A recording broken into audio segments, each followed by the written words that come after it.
Hi, how you doing? This is Rich here on behalf of Rich TV Live, and I'm here with a very special guest, Dan Anglin, CEO of CannAmerica Brands Corp, and we are live on YouTube. We had some technical difficulties. I apologize for keeping you guys waiting. We are a few minutes late here, but I am here with a very special guest, Dan Anglin, CEO of CannAmerica Brands. Symbol is CANA in Canada and CNNXF in America. How are you doing today, Dan? I'm doing great, Rich. Thanks for having me on your program. Thank you for being here. I feel very excited to speak with you and have our entire audience watch and learn about your company today. I'm been speaking with you a little bit before we went live, and I'm actually a little bit blown away with what you guys are doing. Okay, so let's get right into it. Dan, tell us a little bit of a brief summary about CannAmerica Brands Corp and how long you have been with the company. Yeah, no problem. So I guess I'll start with how long I've been in cannabis. I've been involved in the cannabis industry for 9 years now. And the first company that I was involved with was the very first licensed company in the cannabis space in the world. Colorado was the first to issue licenses in the medical marketplace. And we created a brand in that license called Edipure, which was the very first cannabis gummies manufacturer in the legalized space that we know of in the world. So wow. You were the first. You were the first. First. Wow. Yeah, first and only for many years. It was a great place to be in. We primarily focused on extraction technologies, creating, the right oils. At the time, it was considered food grade oil for the products. And we had a lot of different confections, so many that, in fact, they made it on virtually every Good Morning America type program.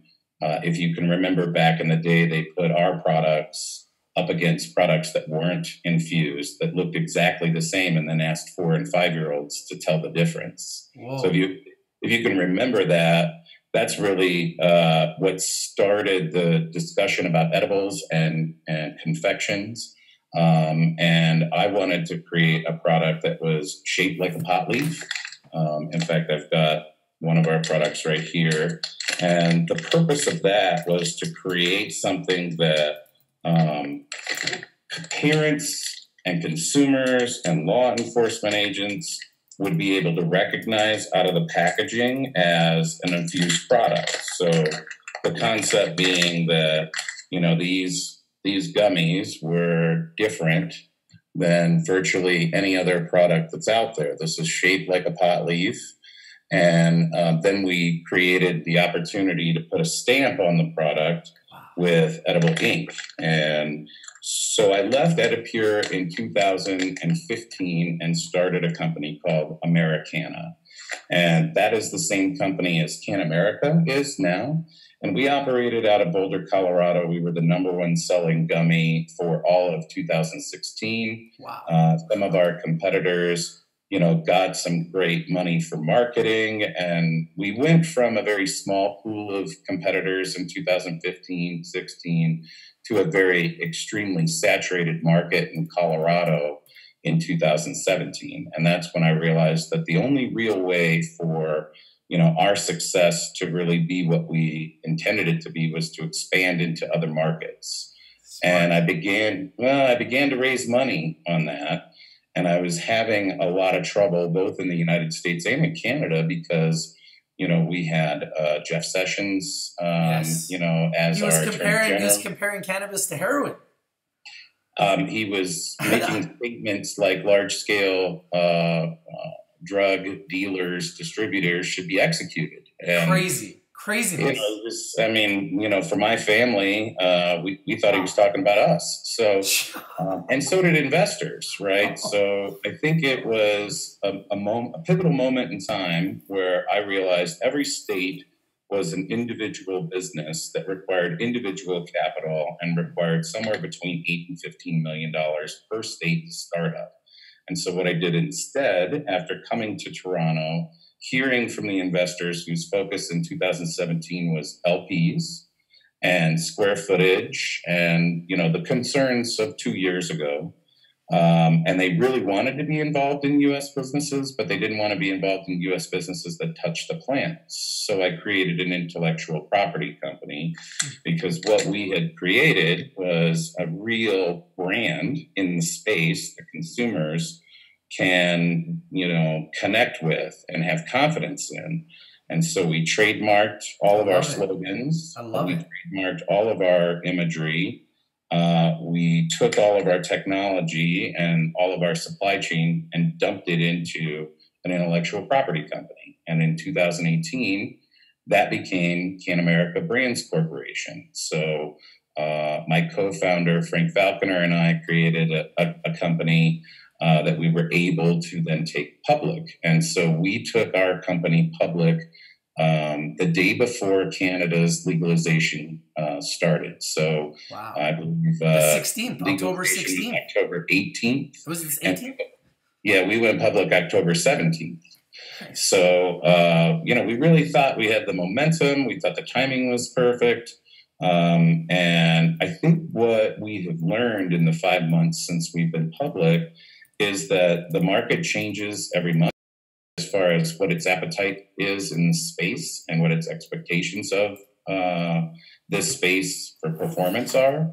And you've seen a lot of big bought deals. You've seen a lot of M&As with very, very large numbers.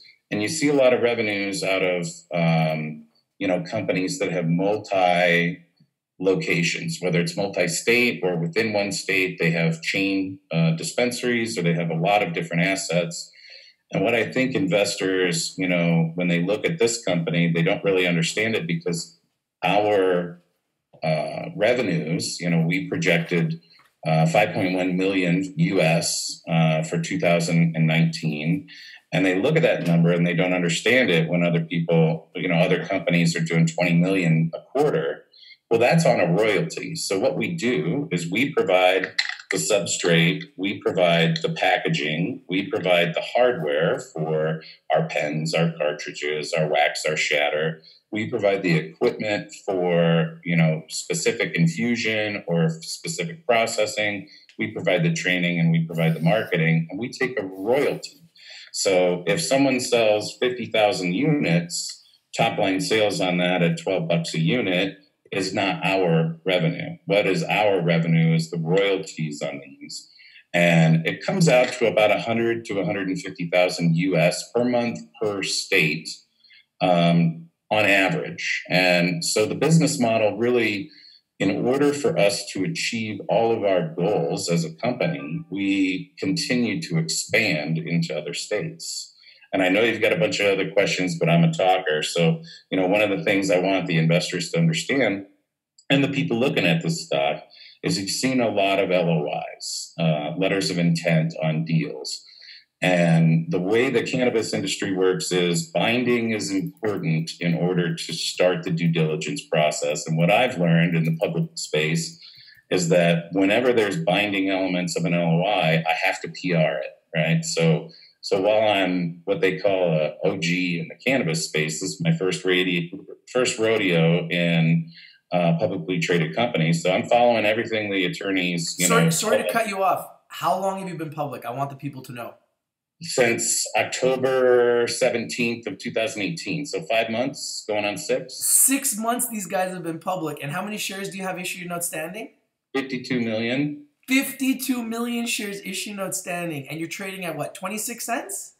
26 cents. We did a raise and we repriced it. And I think it created a shock. And the purpose of that raise, for everybody to understand, is there was some original debt in the company that we wanted to raise to pay off that original investor and also have more finances for expanding the business. And when I say expanding the business, we don't have real estate. And so that's not what we're talking about. We have 6 employees. I'm not talking about turning this into 50 employees. What I mean by this is our business is really supply chain based. And as we enter into the hemp-based CBD product market, our supply chains with manufacturers have been established for many years. So when it comes to things like CBD beverages, we have an opportunity to put 24 million units per month of CBD beverages based on capacities. And so 24, hold on. 24 million. 24 million units a month. Right. Are you exaggerating here, Dan? No, that's real. That's 100% real. The manufacturer that we're working for is we're working with is a co-packer. And, they have very large capacities, and how that works is they utilize our formulation. And I'm not ready to tell everybody exactly what it is, but you're seeing a lot of CBD beverages out there, but you're not seeing CBD beverages enter into the vertical that is so very exciting, which is sports drinks and, those types of health conscious. Yes. Pharmaceuticals to create beverages for those people who work outside, use their backs, they're out in the sun, they need something to quench their thirst, and they'd love it to also be able to maybe provide them some pain relief. So athletes and, just people who work hard and would love to have that cannabinoid without failing urinalysis because, they utilize THC. And so that's what's so great about the Farm Bill being signed last year, all of the, focus on the hemp business. What it's really doing is exposing the world to cannabinoids. And my prediction is that as this moves forward, what we'll see is full plant very soon, meaning that there won't be a distinction between hemp and cannabis anymore. All these operations will consolidate, and it'll really be about separating and isolating the compounds of the plant for the various different products that are out there. We're just excited to be positioned to have these relationships and have these supply chain and distribution chains to be able to get our products out there. But when it comes to this kind of capacity for beverages, what I need to meet the Costco people, the Walmarts, the Krogers, the very large retail chains who want to bring these types of products to their consumers, but they need the capacities to be guaranteed. And so that's what we've already established, is that we can do 1 million cases of 24 bottles per case a month in this vertical. Wow. So, and then with the confections, right, we've got similar capacities, over 100,000 pounds of infused product per month. Those are our capacities in the CBD space. And each one of these gummies is 6.5 grams, and there's 454 grams in a pound. So anybody who's doing math, you can figure out how many units we can provide to the marketplace. And that's really what this raise is about. And that's really what, all of these LOIs that they've seen, the deal we made in Europe, the deal we made in Mexico. Europe is for distribution. Mexico is for large scale extraction. That's going to be a very exciting space in Mexico. Yes. Even though the U.S. and Mexican governments may not agree on everything right now, this is part of that free trade that's happening between the U.S. and Mexico. And, all it really is going to take is either Congress or the president to respond to the demands of the American public and the business community that, this is a new economy being created in North America that's important and creates jobs and creates wealth and creates economic stability where it didn't exist just 10 years ago. That's a great point, Dan, because I have one of our members, and he said yesterday that he went for a job interview with a company that all they do is staff for cannabis companies. Yeah. Like I probably know the founder of that company, Carson Daly, who started, and there's more coming all the time. So that's what's so fantastic about the cannabis and the hemp industry is that there are so many things besides growing plants, making products, and selling those finished products. There's so much more. There's packaging, there's marketing, there's staffing, there's financial consulting, and will continue as this market matures and society gains more acceptance of anything that has to do with cannabinoids. And we'll really be able to see an impact. In Colorado alone, over 120,000 people are employed in the cannabis business directly. That's how many badges that they have issued to be able to work inside a facility. There's over 6,000 businesses in Colorado. When we were first licensed, there was maybe 200 total, right? That's incredible. Incredible. So it's tremendous growth, and the U.S. is ready. And I think what needs to happen, the States Act is a very good start, but I honestly believe that what needs to happen is just a complete descheduling, treat it like alcohol, and for those medicinal purposes, then allow, through federal funding, the research in both Canada and the United States and Mexico, all of North America, to really be at the forefront of not only providing consumers with safe products, but providing everyone with the answers to the questions that they have about what does this product do when X? What does it do when I rub it on my skin? What does it do when I eat it? What does it do when I inhale it? What does it do, if I soak in a bathtub with it? What does it do? So, we understand the anecdotal effects because people have been doing this for centuries, but I think it's important for many different aspects of other industries to be taking a part in joining the hemp and the cannabis industry. So it's just an exciting time, right? It's been an exciting 9-year roller coaster for me. And, I just continue to try to make opportunities happen and create good things for our company and our shareholders. Well, you're doing a really, really good job, and we've got a lot of questions coming in from the community. Before we go through some of those questions, I just want to go through a few more questions. So yeah, great. You did mention a few other markets that you're currently looking at. Do you have any other markets that you're going to be looking to get into in the future that you're targeting outside of what you discussed? That's a great question. So we currently have sales in the state of Colorado and the state of Nevada and the state of Maryland. So there's 3 licensed operators that manufacture and distribute to our specifications and pay the royalty fee. Our target lists is, of course, everywhere, but real focus is Massachusetts, Michigan, Ohio, California, Washington, Oregon, Arizona, New Mexico, Florida, all the high population for sure. Anything that's 20 million or more, because the way that you can calculate, an easy way to calculate how this works is to just take 2% of the population, and that's your very conservative number of your average daily buyers, right? So then with a state, you can, add in things like tourism. So Colorado has something like 30 million annual tourists for our skiing and our outdoor recreation. Nevada has something upwards of 50 million. I think the accurate number is 46 million annual tourists for Reno and Tahoe and Las Vegas. And so there are definitely destinations where the tourism population matters. But on the East Coast right now, Maryland is about to, solidify recreational sales.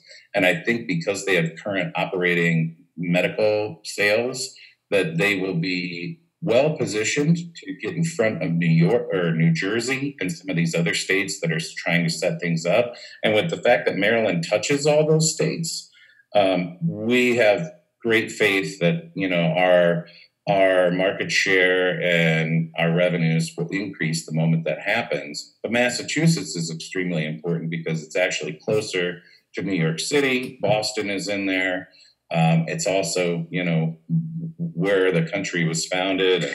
I don't know if you really noticed, but we're very patriotic. The way we do all of our SKUs is we have a red SKU, a white SKU, and a blue SKU.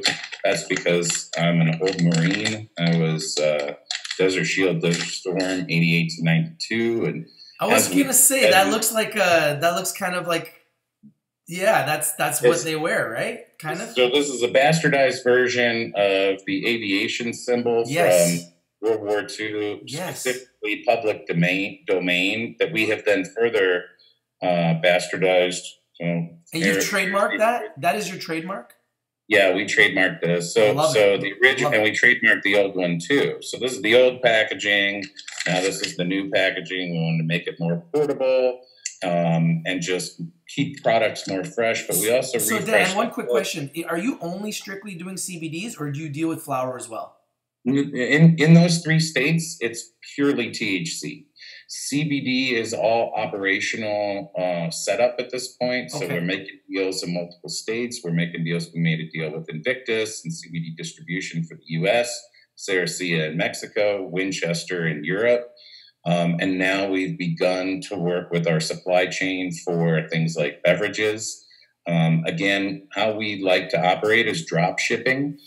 So we create the formulation, we source all of the supply chain, then we provide it to operators. And so we'll be in the CBD marketplace very soon, based on the time frame for this CBD beverage that we're currently creating right now. Fantastic. One quick question. CannAmerica Brands has signed a lot of LOIs lately, which you touched on briefly. Can you tell us a little bit more about some of those LOIs and what that means for the company moving forward? Yeah, I think it's important for the potential investors and investors to understand that, the LOIs is not designed to just create PR for the company. Because there's binding elements, I'm required to do the PR on that. But what's important about the LOI is doing our due diligence on the operator. And what's the key issue of a licensing business or pseudo franchise business, which what we is that the people that we partner with are well capitalized, understand the basics of operation, creating oils or waxes or shatters. They are an operator that has that distribution capabilities because they do the distribution in that state, not us. And so it takes a while to make sure that those partners are correct. And, we've had a couple of partners that have had problems in the past. We had one whose entire grow was killed because of a mistake by an automated fertigator. Nutrients went into the grow that basically killed all the plants in the building. And that's a devastating thing for that group. Of course. And also devastating for us. And it's part of the reason why we moved from one operator in Nevada to our new partner in Nevada, Flower One, which is publicly traded. Oh, they're huge. I think what we learned in that relationship is the management structure is so great. Flower One has such an amazing management structure. They come from a much larger industry, produce for large-scale distribution across the world. They really know what they're doing. They have got a great approach. They're publicly traded. They're well capitalized. I love the management team. And that's the kind of deal I want to make. And I think if people are looking at the company going, why aren't they expanding faster? And it's because we want to make sure our partners protect our trademarked property and have the ability to actually execute on the deal that we sign. So very good. What we've learned is that the best step is to have an opportunity in our contract to remove exclusivity in case the licensee is not performing to the expectations because of something like their grow died. And then that allows us to do, multiple operators, multiple licensees. In fact, I'm coining a new phrase. Everybody's talking about MSOs, multi-state operators. We are an MSL, which is a multi-state licensor. So I'm going to just go off a limb here and say I just coined that phrase, and we're the first one. And I think what that's going to do is multi-state licensor. Multi-state licensor. Yeah, think of us like that's tight.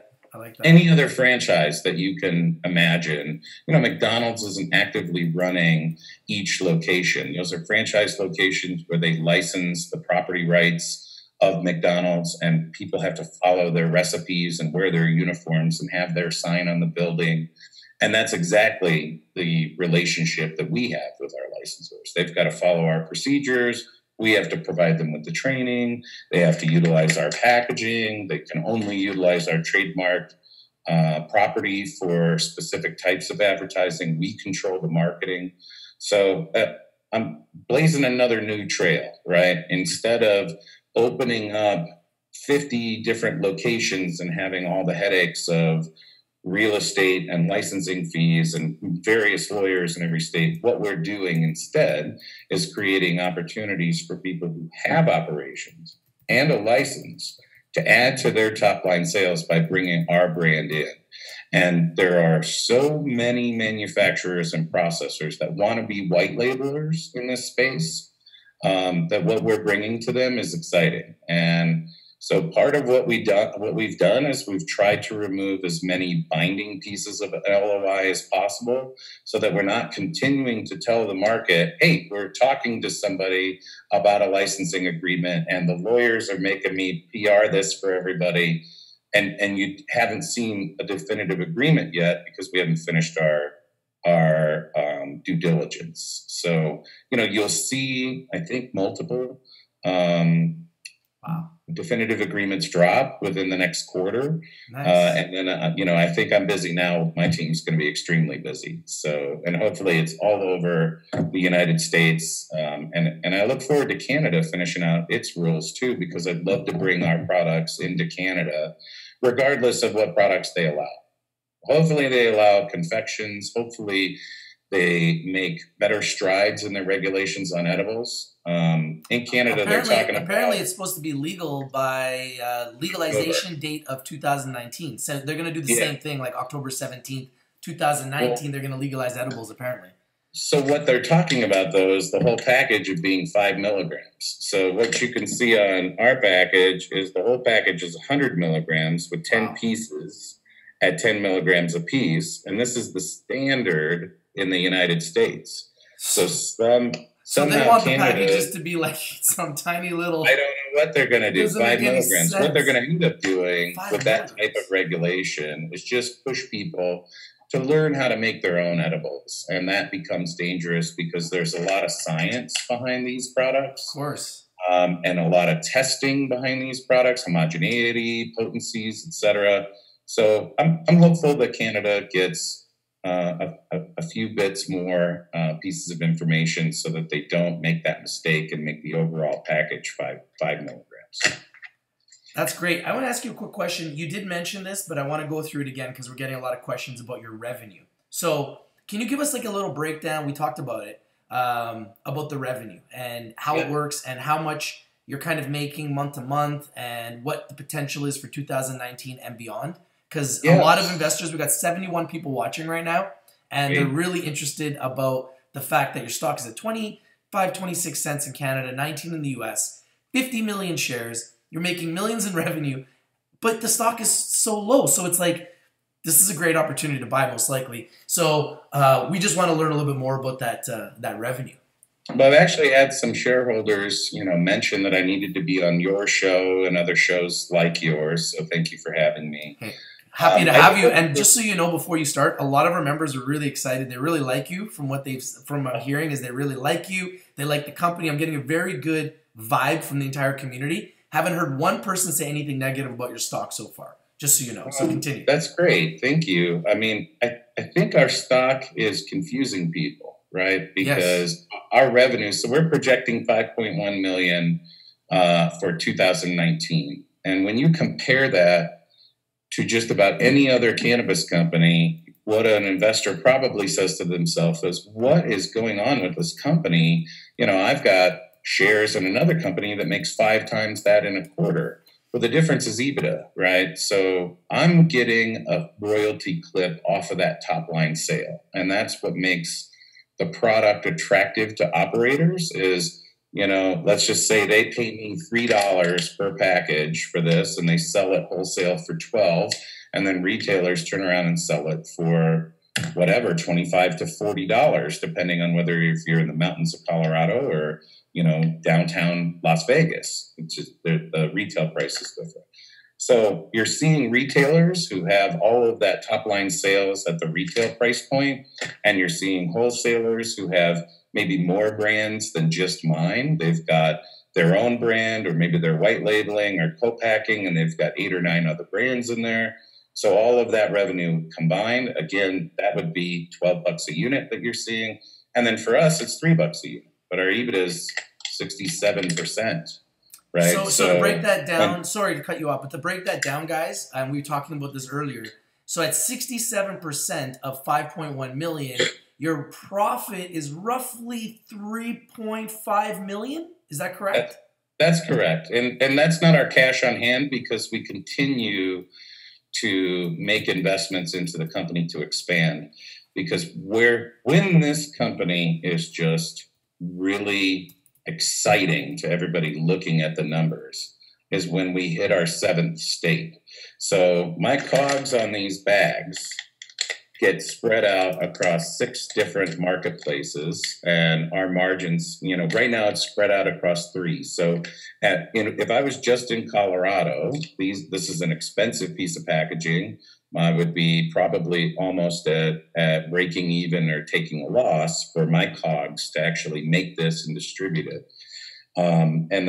So now we're in 3, and we're spreading the costs of our packaging. We're spreading the costs of our substrate. We're spreading the costs of hardware like disposable vape pens, cartridges, the gel cap machine. We're spreading the cost of all of the different equipment, and we're not having to increase our labor costs to do so, right? I do think we need to build a little bit larger of a team to get to 7 THC states, but what you're really looking at is a lot of people compare us. It's not apples to apples. It's apples to motorcycles, right? Because what I'm doing is so much different and I predict that there will be other brands that catch on to this concept. And, if their product is able to be scaled in a way that they're part of the supply chain, then they'll be able to do the same model. Our product line, our processes, our intellectual property is scalable with no limitation. The only limit we have is market demand, consumer demand for the brand, for the product, for the menus that we have. So, and then of course, raw materials in that state, right? So if, like in Maryland, there's limited availability of raw materials. So they make everything they can and they sell it all. And, as material becomes more available in a state like Maryland, then capacities will absolutely go up. We just ended our first calendar year for the business at the end of last month. So our first calendar year financials will be out in June. Very good. Now, for me personally, I look at financials. I look at companies like this every day. A company trading at 25 cents, generating $5 million a year in revenue, to me is extremely undervalued. You got 52 million shares issued now. I can't see how this doesn't go to at least $1 in my brain, but who knows? What do I know? If there was one thing you want shareholders to know about CannAmerica Brands Corp, what would that be? Well, besides EBITDA, right? I think that's the piece that people really need to understand. I think before I answer that question, let me address why is this at 25 cents? So we did a raise to finish paying out the initial debt for the company, and that raise is still open. And I think that's what's happening is that, when the IPO shares became free trading, 2 or 3 days before that happened, there was some short selling. I have no idea how that happened, who did it. Like I said, I'm new to the stock game. Maybe some of your investors know how to figure it out. At any rate, it happened. And it happened at about 40 cents less than what we were currently raising at. So we repriced, and then we repriced again, right? So it started this chain of events that I think has been detrimental to the stock price, because we have this raise that has caused the reprice.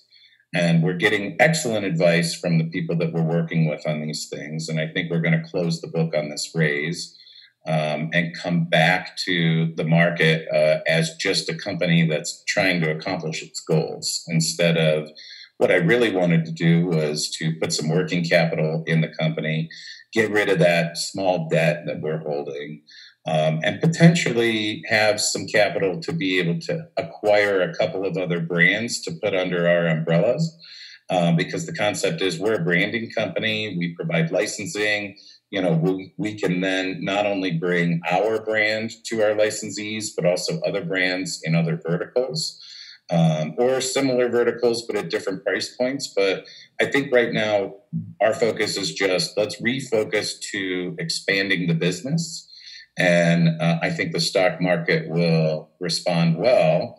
The street's not really reacting well to a raise that has been repriced multiple times. And that makes sense. Well, I'm just being blunt with the investors and potential investors, watching the company and wondering the same thing you are, right? We were 81 cents. I think we were over $1 our first month. And just the fact that we were raising money and our revenues are not what people compare operating cannabis businesses to. So I think that's the thing. The one thing I want people to know about CannAmerica is we continue to expand. We're a popular brand with consumers. We're expanding our footprint into hemp CBD products. And it really is a better company than what you're seeing in the stock market.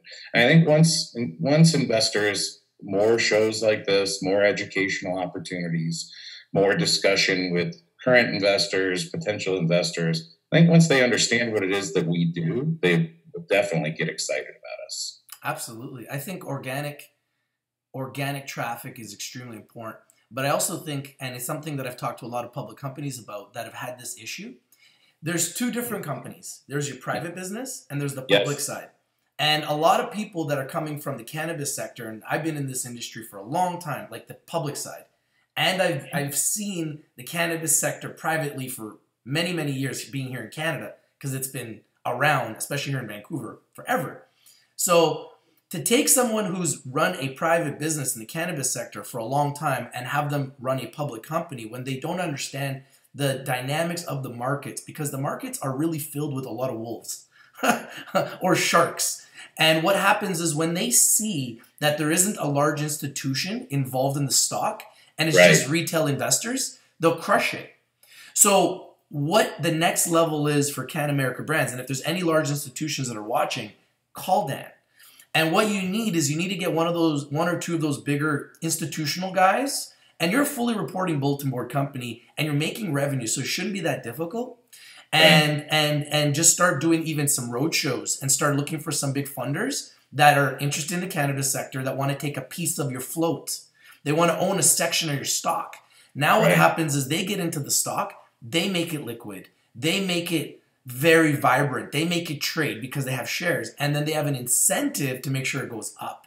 And then typically what I've seen with all of the companies, Kush Bottles, Aurora Cannabis, every single one of the companies out there, True Leaf, C-Web, they all start at a certain point, and then they get the big institutional guys involved, and then we see them skyrocket. That's 100% right. And just so that it's clear for everybody looking, so the management for operations is, some of the oldest, longest running folks in the cannabis business on the management team.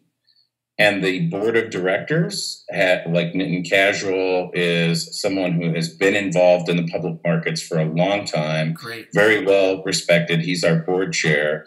Patrick Gray, who was CEO of another publicly traded company in the cryptocurrency industry. Our CFO comes from a similar background. I mean, I think what we've got is a team that has really brought a lot of wealth and knowledge from cannabis and a lot of wealth and knowledge from publicly traded companies. And I honestly think that we need to do a better job of telling our story and our business model in order for it to make sense to people.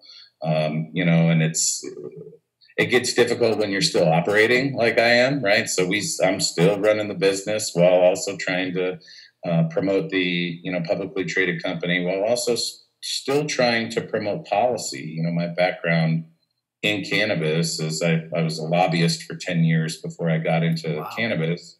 And so as I got into cannabis, I became a professional advocate for cannabis policy and helped write the rules in the state of Colorado. Also, to a limited extent, I had some input in Nevada and the state of Washington. And so, I try to stay up on these things between the speaking engagements. I'll be speaking on veterans issues at the Cannabis Policy Festival in Washington, D.C. next week. So, we're active, we're out there, but we do need to do a better job of telling the story that I just told you, right? Like, I think that's the piece that's missing. We would love to have you on our show whenever you like, and let's tell the story. Hey, next time I'm in Vancouver, I'd like to stop in and be in your studio. Absolutely, absolutely. So there are so many things, and we're in the industry, so we know a lot of guys. So we can definitely introduce you to some people that can help you in all of those areas, whether it's funding, liquidity, visibility, media. It's all very important. I do believe it's important to raise money. Raising money is very important because when you have that capital, then you have the capital to spend money on marketing. Because you have to realize that companies like Aurora Cannabis and Afria and Canopy Growth have spent millions in marketing. Millions. And that's the reason why their stock has done really well. And the companies that just they think that just organically is enough, they will always fail. Because the public sector is a different animal.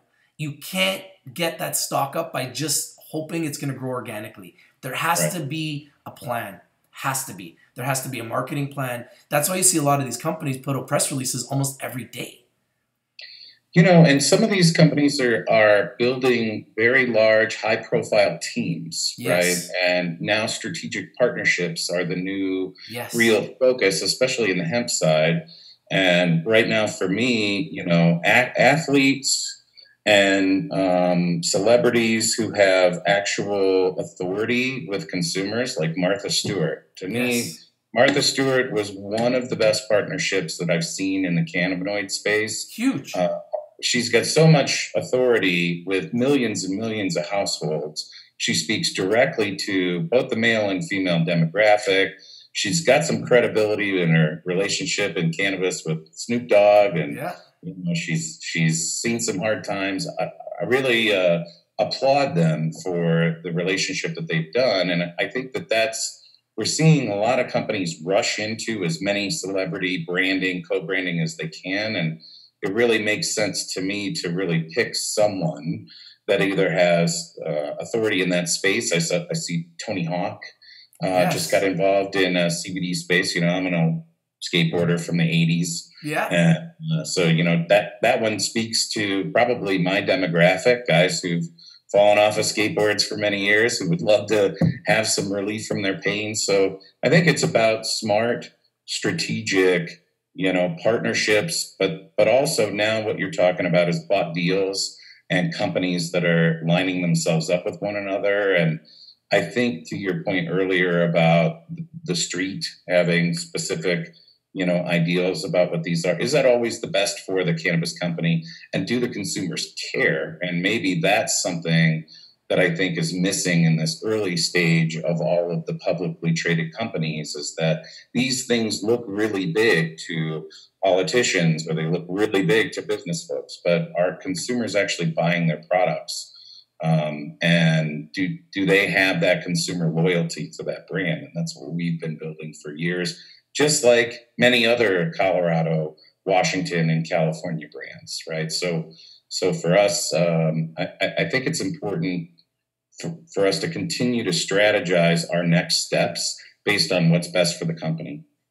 Well, I think you guys are doing great. It's funny. I've been spending a lot of time looking at companies, and I think there's so many overvalued companies, personally. It's nice to find, it's nice to finally meet a company that's probably most likely very undervalued. So I think it's nice for investors. That's really what we're trying to look for. I think it's scary right now when you see companies like Canopy Growth trading at like these crazy multiples, Kronos Group, Tilray trading at crazy multiples. I don't think that they're that far ahead of you, to be quite frank, as far as revenue. So when you look at EBITDA, right? So EBITDA, their revenues are great. And, like Kronos Group, for example, Kronos Group's revenue in the last year is only $12 million. They're trading at they hit $30 in Canada. So how do you even justify that? This is what I'm trying to say. There's some numbers that are just mind-boggling. It doesn't make any sense. How does a stock that made $13 million, you made $5 million, they made $13 million, they're trading at $30? Not anymore. They've come down a little bit, but I mean, you're trading at 25 cents, right? So this is what I'm saying. how do you justify this, right? So these, obviously they have $1 billion partner with Altria. That's why, I assume, and this is what I mean, like when you get that type of power behind you, it's just the next level type of relationship that can help you in the markets. It helps you with your cash flow. It helps you in different ways. And I think with the story that you have, if you did a roadshow across Canada, the United States, and even internationally, I think you come back and I think you'd have no problem raising capital, and you get all kinds of partners, and you get all kinds of, because I think your branding is brilliant.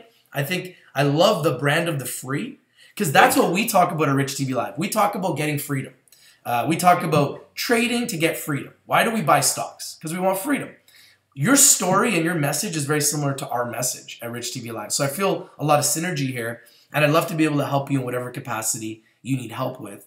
One of the questions that one of the members is having is, are there any competitors, given your company's strategic goals and strategies, are there any competitors that you're looking at, that you're kind of looking at as a kind of like someone that you're chasing, or someone that you kind of want to model yourself after, or are you kind of just in a league of your own right now? Well, that's a pretty good question. So, when it comes to the product line, there's lots of competitors in gummies, right? Yeah. I think what we've focused on is extremely high quality food ingredients. And then we were the first to create a food product with distillate, which is a clean, filtered product that creates efficacy higher. So, I've been focusing on competitors in these spaces. As far as competitors for what we're doing, I think what the trend is right now is if you have a large manufacturing, oh no. We're good. We're good. Oh, okay. It looked like my connection got lost. We had a blizzard here in Colorado yesterday. So, oh, no. Yeah, we had a little bit of technical difficulty there, but we're good now. We're still live. Okay, good. So I think, there's not really anybody who's doing what I'm specifically doing and our company is doing, which is licensing our intellectual property on a royalty piece. So I don't think there's many competitors. But what is happening is manufacturers with large spaces and large capacities are now looking at the opportunity to have more brands than what they can create. And it's creating this co-packing and white labeling, which is just kind of a standard version of what we're bringing to the table. So my guess is that 2019 will see more of this. And that as companies dip into what we're doing, they'll abandon their old operations because, there's nothing more difficult than all the fees, taxes, high marijuana salaries, high rents, all of the things that are associated with marijuana in the United States as a legal operator right now. It's one of the reasons why California is such a hard and difficult state for the folks who've been operating for so many years to really launch successfully in the legalized space, because now they have costs they never had before. And hemp operators who were operating within the confines of, Food and Drug Administration, but not underneath their microscope.